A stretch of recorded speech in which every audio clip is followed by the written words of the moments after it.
Hey guys, in this video I'm going to show you how to add stylus writing to Notion. If you find this video helpful, please consider to like this video and subscribe to my channel.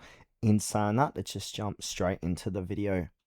Okay, so Notion doesn't currently have a built-in feature that lets you write directly with a stylus on a normal Notion page like you would in GoodNotes or OneNote, Miro, etc. But you can add handwritten notes to Notion using a embedded drawing whiteboard app. Now for this demonstration, I'm going to be using Miro here. So I've got this some text here I've handwritten inside of Miro. So what we first need to do is get that link. So for here, I'm going to go ahead and click onto share.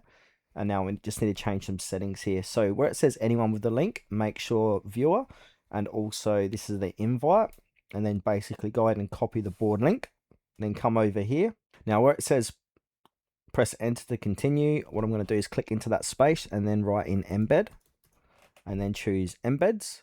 And now we want to paste that link in here. So I'm going to control V it and click on embed link. Now this works with links of PDFs, Google Drive, Google Maps, CodePen, and more too. So I'm going to embed that. Now this is just going to load up, and it should, that board there should appear like so. So if I go ahead and add to this, it's going to appear hopefully in real time. Yeah, it does, just like that.